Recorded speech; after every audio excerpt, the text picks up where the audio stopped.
Future Generations Schools, where future begins. ازيك يا ندى؟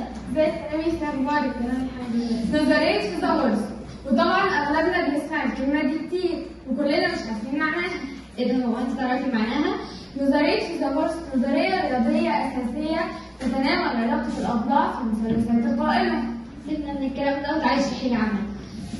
تقول النظرية في المثلث القائم أن المربع طول ضلعين مقابلين مثلثين مجاورين يساوي لمجموع طول الضلعين المقابل للزاوية القاطعة. طيب هو ليه فيثاغورس سماها كده؟ يعتبر الفيلسوف اليوناني فيثاغورس هو مؤسس هذه النظرية، وعلى فكرة النظرية دي شديدة الأهمية جدا وتستخدم في العديد من المجالات زي حساب المسافات والبناء والتصميم ورسم الخرائط.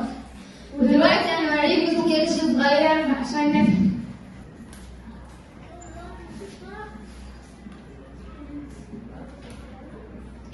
بس الحمد لله. لا مش مظبوط، بس استنى.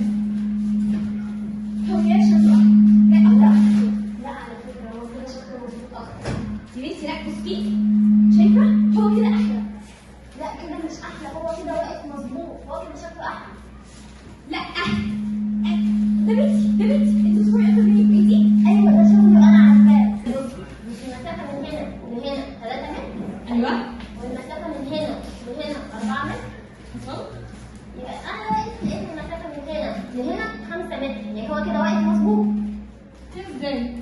من عكس نظرية فيثاغورس. تكلم عن أشياء عديدة بل كثيرة، عن مواضيع طويلة، وكله بالاختيار والجسد.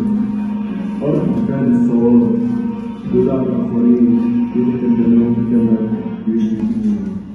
إذا كان مجموع مساحتي المربعين المنشأ على الضلعين في مثلث يساوي المربع المنشأ على الضلع الثالث، كانت الزاوية المقابلة على هذا الضلع القائمة، ودي اسمها عكس النظرية.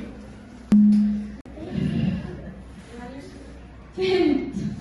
نكون وصلنا لنهاية العرض بتاعنا اللي اتكلمنا فيه عن فيثاغورس، وقلنا مين هو فيثاغورس، وقلنا ايه هي أقواله، وكانت منها نظرية فيثاغورس وجدول الضرب ونظرية زوايا المثلث في علم الفلك وخسوف القمر. هو أنا عارفة نظرية فيثاغورس اللي كان الضلع ده تربيع بيساوي الضلع ده تربيع، الضلع ده تربيع، إذا الزاوية دي قائمة. وده مثال لعكس النظرية.